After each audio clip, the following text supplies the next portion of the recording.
So hello and welcome back everyone to this another beautiful wonderful सा video. We are going to continue with this video today and हम लोगों ने fines तक जो है ना यहाँ तक हम लोगों ने कंप्लीट कर रखा है। लास्ट क्लास यहाँ तक कंप्लीट हो चुका है। फाइन्स मैंने होमवर्क दिया था तुमको, मुझे पता नहीं आपने होमवर्क किया है कि नहीं, लेकिन मैं करवा दूंगा यहाँ से, ठीक है।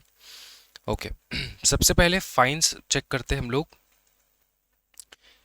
ओके फाइन्स किस प्रकार से लग सकता है, तो ये डील करता है अंडर सेक्शन 19। इसको लिखा के कराऊं मैं तो मज़ा आ जाएगा आपको, है ना। Okay just give me a second.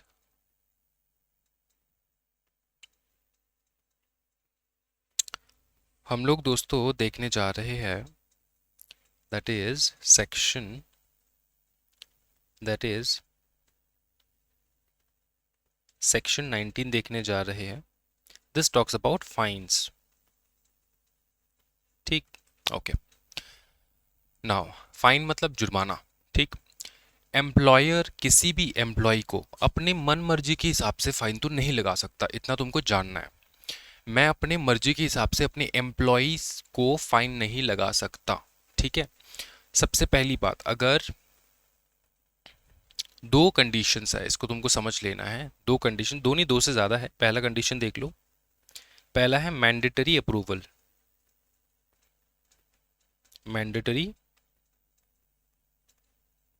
Approval, पकड़ लो मेरा कोई एस्टैब्लिशमेंट है, तो मेरे इस्टेब्लिशमेंट में मैंने एक लिस्ट बनाया है, 1 2 3 4। ये वो काम है, अगर किया तो इनके ऊपर तुम्हारा फाइन लग जाएगा। अगर तुमने ये जो लिस्ट है इसको ब्रेक किया, मतलब इसमें जो रूल्स है उस रूल को अगर तुमने ब्रेक किया तो तुम्हारे ऊपर मैं फाइन लगा दूंगा, ठीक है। ये ऐसा मैंने अपने ही स्टैब्लिशमेंट में रूल बना रखा है। अब क्वेश्चन ये है कि क्या ये लीगल है। आंसर है लीगल तभी होगा जब तुम गवर्नमेंट से अप्रूवल लोगे। गवर्नमेंट से अप्रूवल लोगे तो तुम अपने स्टैब्लिशमेंट में किस प्रकार से फाइन लगा रहे हो, ठीक है, उसका अप्रूवल तुमको गवर्नमेंट से लेना होगा। क्या ये समझ में आ रहा है। फॉर एग्जाम्पल लेट आने का फाइन, तुमने सोचा कि यार लेट आओगे तो फाइन लगाऊंगा, तो मन मर्जी के हिसाब से तुम नहीं लगा सकते, ठीक है। तो तुमको गवर्नमेंट से अप्रूवल लेना होगा। सर ये अप्रूवल में कि हर हर एक एम्प्लॉय जो है उसके ऊपर फाइन लगाने से पहले गवर्नमेंट से अप्रूवल लेना होगा। आंसर है नहीं, तुमको रूल बनाना है। इस रूल को लेकर ये अप्रूवल तुमको गवर्नमेंट से लेना है कि मैंने ये रूल बनाया है, ये अगर ब्रेक किया जाए तो इस प्रकार का फाइन लगेगा। क्या ये समझ में आ रहा है। ये पहली बात, ठीक है। मैंडेटरी अप्रूवल लेना होगा बाई फ्रॉम गवर्नमेंट, ठीक है। बी बी है तुम्हारा display of notice. Display of notice, what do you mean by display of notice. Display of notice मतलब ये कि तुमको एक क्लियर एंड विजिबल जगह पे नोटिस चिपकाना होगा इस फाइन का, ठीक है। समझ में आ रहा है कि सबको साफ दिखे कि अगर ये सारे रूल्स है, अगर ये फॉलो ना किया जाए तो तुम्हारे ऊपर फाइन लग सकता है, ये वाला चीज। तो डिस्प्ले ऑफ नोटिस बहुत इंपॉर्टेंट है। Is that clear. No notice no fine, याद रखना। No notice no display of notice equals to no fine, ठीक है। सी फिर आता है हमारा reasonable opportunity of being heard, जो तुमको नेचुरल जस्टिस में देखने को मिल जाता है। Reasonable reasonable opportunity of being heard, मतलब एम्प्लॉय को एक अपॉर्चुनिटी देगा उसको एक्सप्लेन करने के लिए क्यों उसने ये रूल नियम जो है उसने तोड़ा है और क्यों उसके ऊपर फाइन ना लगाया जाए। क्या ये समझ में आ रहा है। इसको कहा जाता है नेचुरल जस्टिस का प्रिंसिपल। ये हम लोगों ने जेआईएल में देख रखा है, ठीक। लास्टली जो होगा वो है मैक्सिमम सीलिंग लिमिट फाइन के ऊपर, ठीक है। मैक्सिमम सीलिंग लिमिट फाइन के ऊपर। मैक्सिमम सीलिंग लिमिट किसके ऊपर बता दो, फाइन के ऊपर, ठीक है। कितना है बता दो। मैक्सिमम लिमिट है 3% ऑफ वेजेस। 3% of wages. क्या ये समझ में आ रहा है? 3% ऑफ वेजेस, ठीक है। फॉर एग्जाम्पल अगर किसी किसी एम्प्लॉय का वेज जो है वो 10,000 है, 10,000 रुपये है,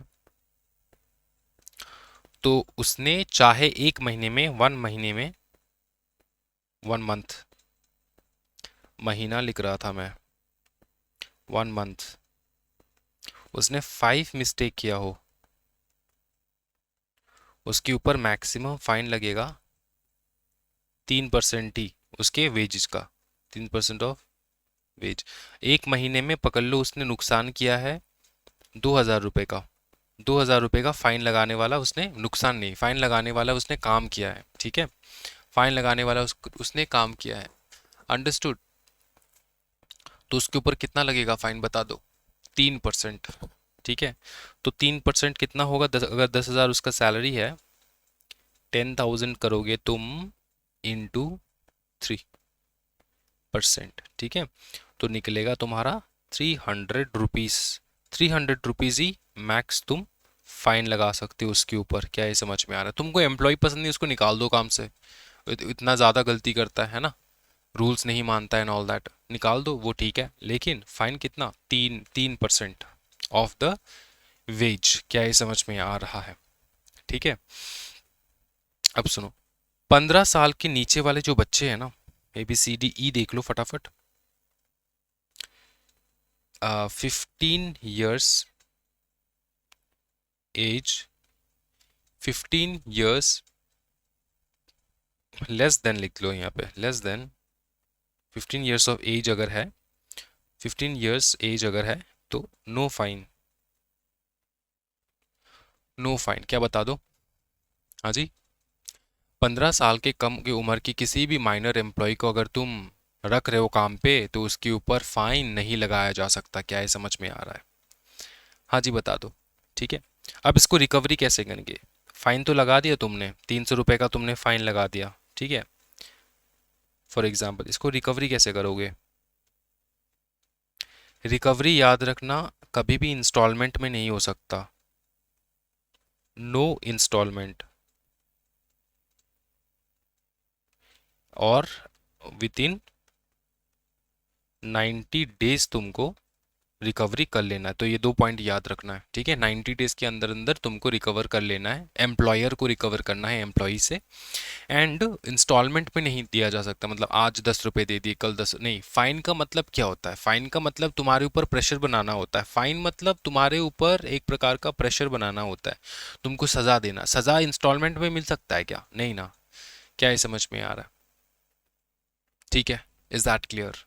हाँ जी, ओके। लास्ट 2 पॉइंट है जो तुमको याद रखने हैं, देख लो फटाफट। लास्ट 2 पॉइंट है FG। पहला पॉइंट होगा हमारा डेट ऑफ इन्फोर्समेंट, दूसरा है EFGH, लास्टली होगा रजिस्टर। क्या ये समझ में आ रहा है? अच्छा, रजिस्टर के साथ ना और एक था यूटिलाइजेशन। डेट ऑफ इन्फोर्समेंट का मतलब है तुम्हारे ऊपर फाइन किस दिन लगाया जाएगा, ठीक है। जिस दिन तुमने गलती या फिर ओमिशन की, मिस्टेक या फिर ओमिशन, डे ऑफ, जिस दिन तुमने मिस्टेक किया या फिर ओमिशन किया। क्या किया बता दो फटाफट? मिस्टेक किया या फिर ओमिशन किया। ओमिशन का मतलब क्या होता है? ओमिशन का मतलब जो तुमको करना था उसने वो तुमने नहीं किया, जो तुमको करना था वो तुमने नहीं किया। गलती दो प्रकार से होता है, क्राइम भी दो प्रकार से होते हैं।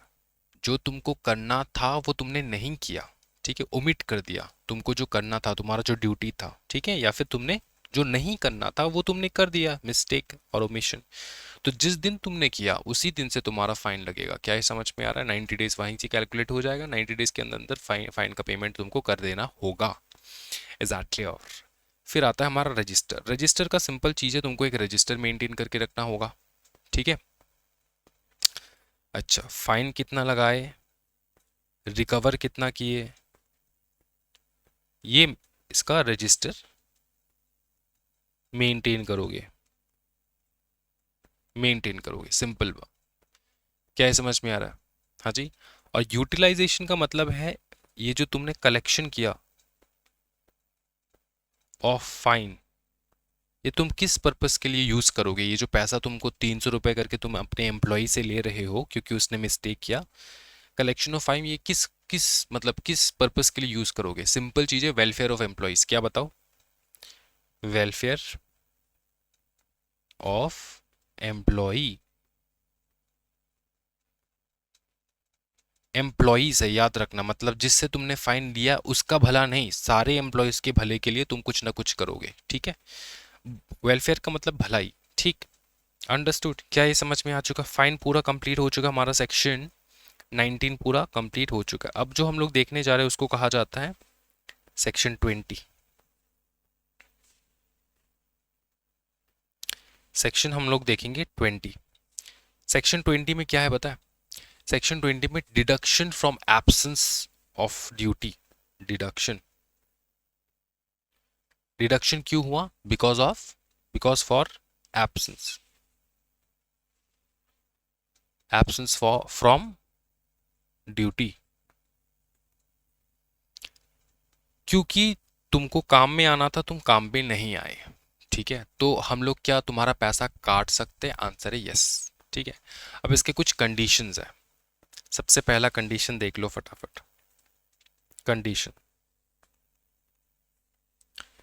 कंडीशन वन, कंडीशन वन क्या है? वर्कर्स लिख दो, वर्कर्स एब्सेंस, वर्कर्स एब्सेंस कहां से? From place of work, place of work according to its work contract या फिर एम्प्लॉयमेंट।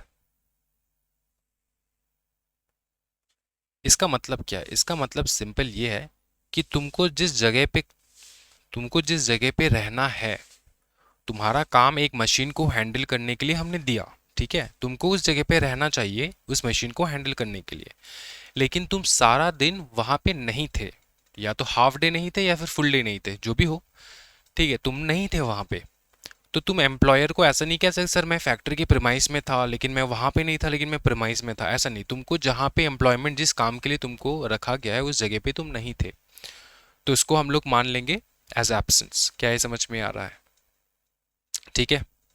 अच्छा, अब डिडक्शन किस प्रकार से होगा? जैसे तुमको पता है फुल डे, हाफ डे, अगर तुम कब कब तक एब्सेंट थे वो हम लोग देखेंगे, ठीक है? अब देखो पॉइंट टू, पॉइंट टू को अच्छे से समझना है। पॉइंट टू क्या बताता है? प्रोपोर्शनेट टाइम डिडक्शन, मतलब टाइम के हिसाब से डिडक्शन होगा। प्रोपोर्शनेट, प्रोपोर्शनेट टाइम डिडक्शन, इसका मतलब क्या होता है? टाइम के हिसाब से डिडक्शन होगा, ठीक है? टाइम के हिसाब से डिडक्शन होगा। देखो, डिडक्शन सिर्फ उतने ही टाइम की सैलरी का होगा जितने टाइम वो एब्सेंट था, उससे ज्यादा नहीं हो सकता। तो इसका फॉर्मूला क्या है सर? फॉर्मूला बता दो। फॉर्मूला इक्वल्स टू, दोस्तों फॉर्मूला लिख लो। फॉर्मूला है सैलरी, जो भी तुम्हारा सैलरी होगा, डिवाइड बाय, बताओ कितना, टोटल वर्किंग डेज या फिर आवर, आवर के हिसाब से या फिर डेज के हिसाब से, टोटल वर्किंग डेज या फिर आवर्स, ठीक? Total working into absent days या फिर आवर्स। क्या है, समझ में आ रहा है? तो डेज के हिसाब से या तो आर के हिसाब से। क्या ये समझ में आ रहा है सर? एग्जाम्पल दो ना, एग्जाम्पल देख नन्हे मुन्ने बच्चे, एग्जाम्पल देख लो फटाफट। एग्जाम्पल है, अगर पकड़ लो 30 डेज, 30 डेज के महीने में अगर उसको सैलरी मिल रहा है 30,000, ठीक। और वो एब्सेंट रहा कितना दिन? एब्सेंट रहा 2 दिन, 2 डेज। तो क्या करेंगे हम लोग? डिडक्शन होगा किस प्रकार से? डिडक्शन होगा, ऊपर में लिख देंगे सैलरी कितना मिलता है, total of working number of days plus sorry into 2। ठीक है, जो होगा तुम्हारा 2,000 रुपये। क्या ये समझ में आ रहा है? Easy, easy PG. ठीक है, कोई दिक्कत वाली बात नहीं है। और एक चक्कर है जहाँ पे एम्प्लॉयर को बहुत दिक्कत होता है, वो है कलेक्टिव एब्सेंटीज्म कहते हैं इसको हम लोग, कहते हैं कलेक्टिव एब्सेंटीज्म। ठीक है, जिसको हम लोग कहते हैं अचानक से स्ट्राइक लगा देना, जैसे कि कलेक्टिव एब्सेंट,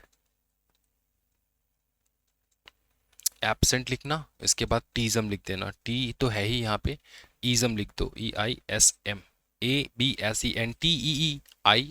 ठीक है, इसको हम लोग हिंदी में कहते हैं अचानक से स्ट्राइक कर देना, अचानक से स्ट्राइक कर देना। ठीक है,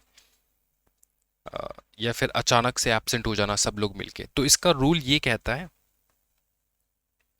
कि अगर 10, इफ 10 और मोर, क्या बताओ, 10 या मोर एम्प्लॉय एक साथ मिलके बिना कोई ड्यू नोटिस, 10 और मोर एम्प्लॉय इन कंसेंट, ठीक है, इन कंसर्ट, इन कंसर्ट मतलब एक टाइम, ठीक है, all together, all together in concert, ठीक है, without any due notice, without any due notice, due notice, अगर विदाउट कोई नोटिस सब लोग क्या हो जाए, गायब हो जाए। ठीक है, ठीक है, are absent without any due notice, अगर वो लोग एब्सेंट हो, एब्सेंट हो, उसको कहा जाता है कलेक्टिव एब्सेंटीज्म। क्या ये समझ में आ रहा है? और इसका पेनल्टी क्या है पता है? इसका पेनल्टी है, अगर तुमने ये किया तो इसका पेनल्टी लगेगा तुम्हारा 8 दिन का सैलरी, 8 डेज सैलरी, 8 दिन का सैलरी। एम्प्लॉयर कॉन्ट्रैक्ट टर्म्स के मुताबिक उसको अप टू 8 डेज की सैलरी जो है डिडक्ट हो जाएगा। क्या ये समझ में आ रहा है? क्या ये समझ में आ रहा है? हाँ जी, 8 डेज की सैलरी कह लो, वेज कह लो, ठीक, समझ में आ रहा है?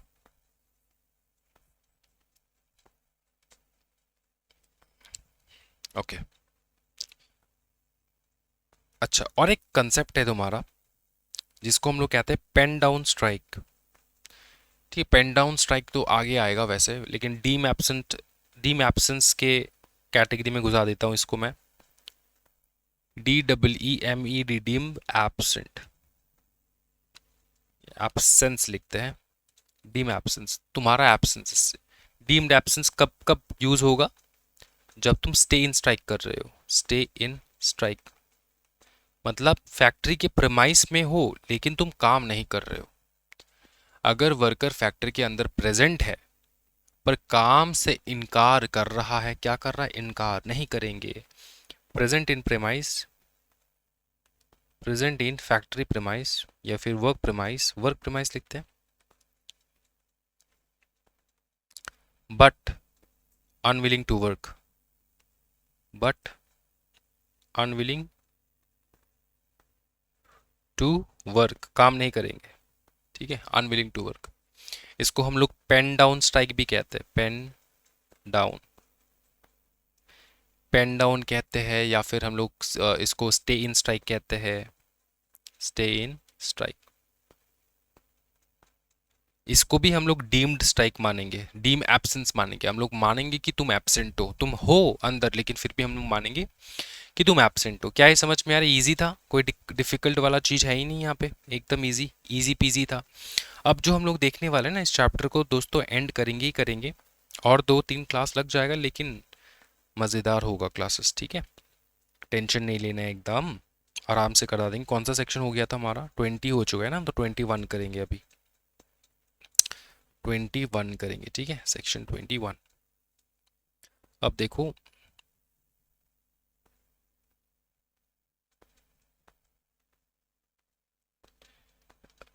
ओके, सेक्शन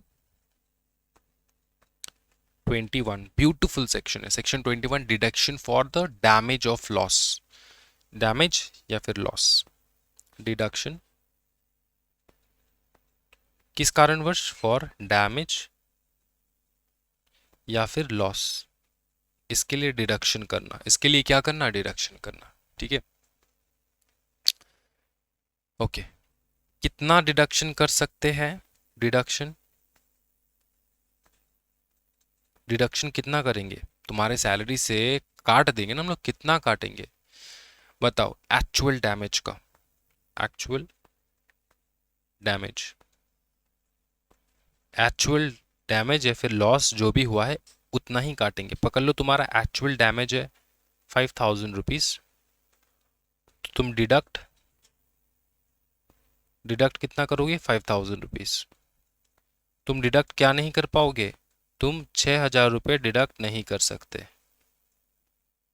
ठीक है, तुमको डिडक्ट करना होगा 5,000, नॉट दिस। क्या ये समझ में आ रहा है, इजी है। हाँ जी, अच्छा, डिडक्ट करने से पहले तुम क्या दोगे, नेचुरल जस्टिस क्या कहता है, अपॉर्चुनिटी ऑफ बीइंग हर्ड, क्या बताओ, अपॉर्चुनिटी ऑफ बीइंग हर्ड, उसको सुनने का, सुनाने का मौका दोगे ना एम्प्लॉय को कि उसने क्यों किया ये। क्या रजिस्टर मेंटेन करके रखना है, ABC, हाँ रजिस्टर मेंटेन करके रखना है, खत्म। ठीक है, क्या ये समझ में आ रहा है, हाँ जी बताओ। अब देखो, अब जो है, और भी है, और भी प्रकार के हैं, अब धीरे धीरे देखेंगे हम लोग। सेक्शन 22 देखेंगे। अब है तुम्हारा वो जो तुमको सर्विसेज दिया जाता है ना, डिडक्शन फॉर सर्विसेज। ठीक है, क्या बताओ, डिडक्शन फॉर सर्विसेज। अब इसका समझो, डिडक्शन फॉर सर्विस का मीनिंग समझ लो पहले। मीनिंग होता है कि सर्विसेज जैसे कि हाउसिंग, रहने का तुमको घर दिया, चलने के लिए कार दिए, ठीक है, फिर तुमको किचन, राशन, ये सब मिल रहा है सर्विसेज। ठीक है, ये सब किसके कैटेगरी में आता है, सर्विसेज के कैटेगरी में आता है। ठीक है, ये अगर दिया तो this can be deducted, this can be deducted. ठीक है, ये एड ऑन फीचर नहीं होता है, add on feature higher post के लिए होता है, लेकिन ये छोटे मोटे पोस्ट के लिए एड ऑन फीचर नहीं है, ये एक्चुअल में डिडक्ट हो जाता है फ्रॉम योर सैलरी। क्या समझ में आ रहा है, लेकिन डिडक्शन तभी होगा जब एक्सप्रेसली एक्सेप्ट करेगा employ, only possible when employ expressly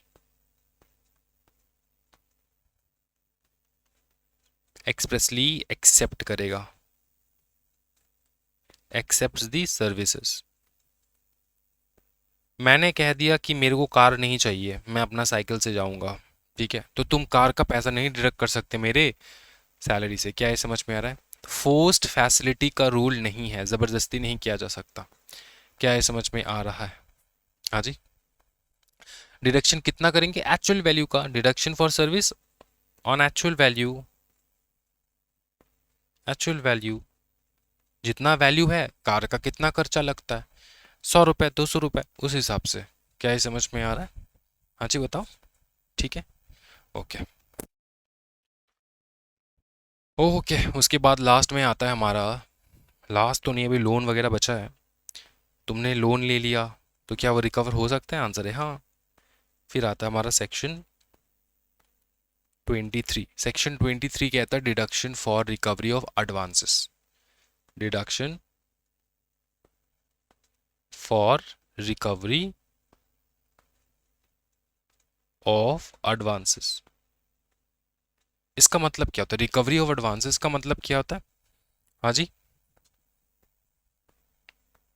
recovery of advances में का मतलब क्या होता है, बताना दोस्तों, एडवांस में मिला मिला तुमको सैलरी, समझ में होगा, समझ में आ रहा है।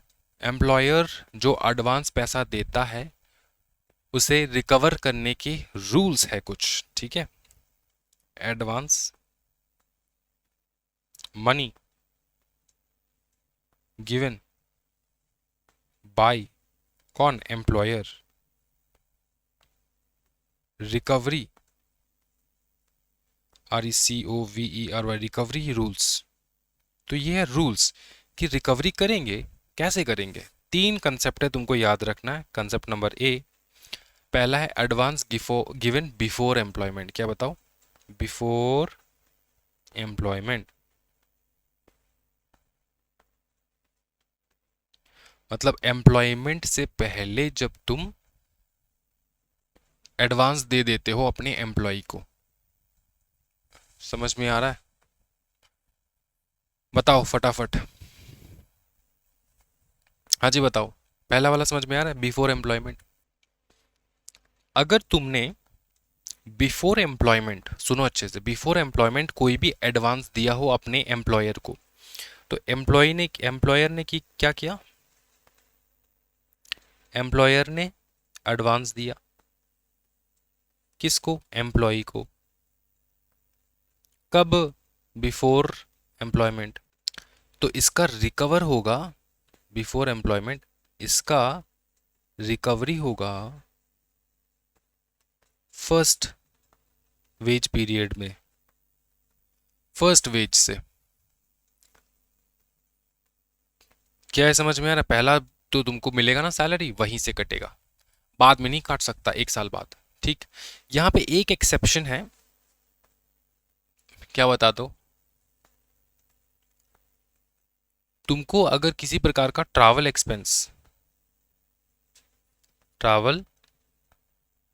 एक्सपेंस मिला हो, वो रिकवर नहीं हो सकता, can't be recovered from salary, recovered from. Employer ने तुमको अगर क्या दिया बताओ ना, ट्रैवल एक्सपेंस दे दिया, तो वो रिकवर नहीं हो सकता सैलरी से, ये रूल है, ठीक है। अब पूछो मत कि क्यों सर ये, ठीक है बाबू मोशाई, समझ में आ रहा है। अच्छा, इसको कंटिन्यू करते हैं हम लोग यहीं से, समझो इसको अच्छे से।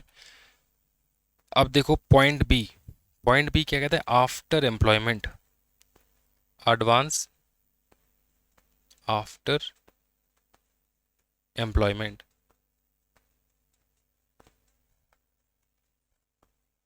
आफ्टर एम्प्लॉयमेंट का मतलब क्या होता है, एम्प्लॉयमेंट होने के बाद, तुम जब एम्प्लॉय हो जाते हो उसके बाद तुमको अगर किसी प्रकार का एडवांस मिला हो, तो किस प्रकार से रिकवर होगा,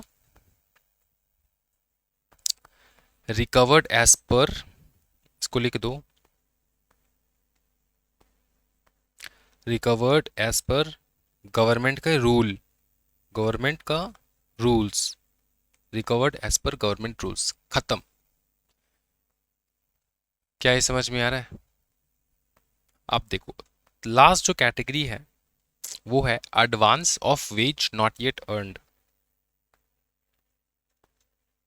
advance of ways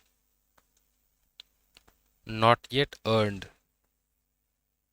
not yet earned इसका मतलब है अनअर्नड, अनअर्नड या फिर अर्नड, अर्नड, ठीक है, अनअर्नड, अनअर्नड, इसको देखो लिखो, अर्नड नहीं है दोस्तों, अनअर्नड, अनअर्नड वेज मतलब वो वेज जो तुमने अभी तक कमाया नहीं है। तो फ्यूचर वेजेस का एडवांस रिकवर करने के रूल्स भी गवर्नमेंट प्रिस्क्राइब करेगा।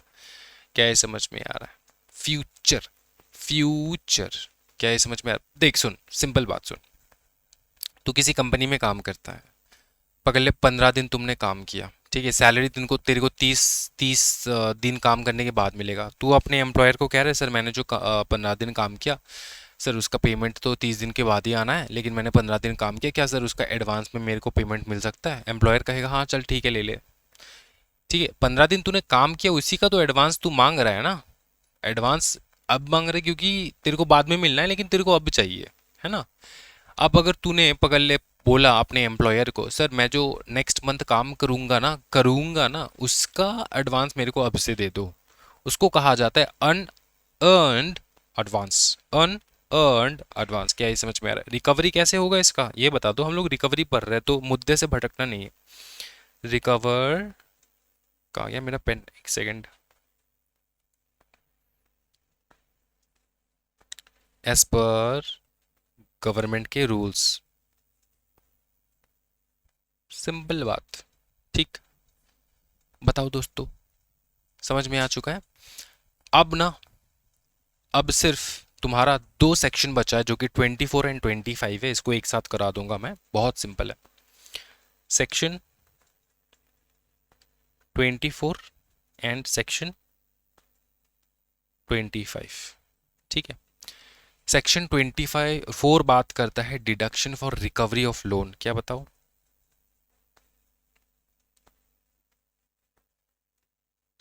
एंड 25 बात करता है एक्सेप्शन फॉर गवर्नमेंट स्टैब्लिशमेंट्स, क्या बता दो फिर से? एक्सेप्शन फॉर, ये जो हम लोग चैप्टर 3 पढ़ रहे हैं ना, CHAPTER चैप्टर 3, इसका एक्सेप्शन है for government establishment, government establishment, ठीक है। समझा दूंगा, तुम तो ये भी भूल चुके हो कि चैप्टर 3 कौन सा है जो हम लोगों ने पढ़ रहे हैं। ओहो मेरे प्यारे नन्हे बच्चे, बहुत प्यार आता है तुम्हारे ऊपर, देख लो कहाँ गया। एक सेकेंड चेक चेक कर लूँ, मैं तुमको दिखा देता हूँ सो दैट तुमको याद आए, है ना, वरना तुम तो भूलने का। ये चैप्टर 2 मिनिमम वेज है, चैप्टर 3 कहाँ गया? डिडक्शन डिडक्शन, ये पेमेंट ऑफ वेजेस चैप्टर 3, क्या बताओ? पेमेंट ऑफ वेजेस कंप्लीट किए हम लोगों ने, पेमेंट ऑफ वेजेस, ठीक है। अब ये जो पेमेंट ऑफ वेजेस है, इसका लास्ट दो जो सेक्शंस है वो है सेक्शन 24 एंड 25। 25 कहता है कि कुछ गवर्नमेंट स्टैब्लिशमेंट है जिनके ऊपर तुम्हारा ये पूरा चैप्टर 3 लागू ही नहीं होगा, ठीक है। ये पूरा चैप्टर 3, ठीक है, डिडक्शन वाला गवर्नमेंट स्टैब्लिशमेंट पर ऑटोमेटिकली अप्लाई नहीं होता है। अगर गवर्नमेंट चाहे तो अप्लाई कर सकते, लेकिन ऑटोमेटिक अप्लाई नहीं होता है। क्या ये समझ में आ रहा है? नॉन गवर्नमेंट के ऊपर अप्लाई होता है। अब देखो, ये तो हो गया सेक्शन 25। अब तुम्हारा सबसे इजी पोर्शन जो है, सबसे इजी पीजी पोर्शन जो है हमारा, वो है सेक्शन 24। सेक्शन 24 कहता है deduction for recovery of loans, ठीक है। देखो ये सेक्शन क्या बात करता है, लोन रिकवरी को रेगुलेट करता है। अब याद रखना, लोन ले रहे हो तुम, ठीक है। लोन एग्जाम्पल, सर मेरे को घर बनाना है, हाउस बनाना है, मेरे को हाउस लोन चाहिए, ले रहे हो तुम कंपनी से, तो लिए तुमने कंपनी से। अब कंपनी उसको कैसे डिडक्ट करेगा तुम्हारे सैलरी से, ये कंपनी डिसाइड करेगा एज पर द रूल्स, ठीक है। तो ये जो सेक्शन है ना, ये जो सेक्शन 24, ये deduction for the recovery of loans के ऊपर बात करता है, ठीक है। अच्छा, यहां पर हम लोग देखेंगे कि यहां पर दो पॉइंट है। पहला, लोन का लोन का लोन का मैक्सिमम लिमिट, मैक्सिमम लिमिट कितना हो सकता है, और उसके ऊपर कितने रेट ऑफ इंटरेस्ट लगेगा।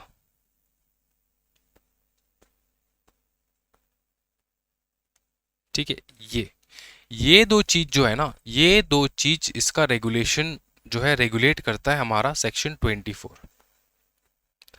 अब क्योंकि ये हमारा इन डेप्थ पढ़ने की कोई आवश्यकता नहीं है, इसमें कुछ बताया भी नहीं गया है, इतना ही बता दिए कि ये जो सेक्शन 24 है ये डील करता है with the maximum loan limit, कि कितना लोन हम लोग ले सकते हैं, मतलब अपने एम्प्लॉय को दे सकते हैं एम्प्लॉयर, और एम्प्लॉय होके वो कितना लोन ले सकते हैं फ्रॉम द एम्प्लॉयर। एंड उसके ऊपर कितना इंटरेस्ट लगा सकते हैं। क्या ये समझ में आ रहा है? ये डिसाइड होता है तुम्हारा इस सेक्शन के अंदर, obviously as per the government rules. Simple बात। इसी के साथ ये चैप्टर कंप्लीट हो जाता है। चैप्टर मतलब कोड ऑफ वेजेस नहीं, चैप्टर 3 कंप्लीट हो जाता है। ठीक, अब हम लोग देखेंगे पेमेंट ऑफ बोनस। सबसे भौकाल वाला सेक्शन अभी स्टार्ट होने वाला, पेमेंट ऑफ बोनस। क्योंकि यहाँ पे बहुत रूल्स एंड रेगुलेशंस है, इतना सिंपल नहीं है कि तुमको बोनस मिल जाएगा। ठीक है, ये आता है हमारा चैप्टर, ये आएगा हमारा प्यारा सा चैप्टर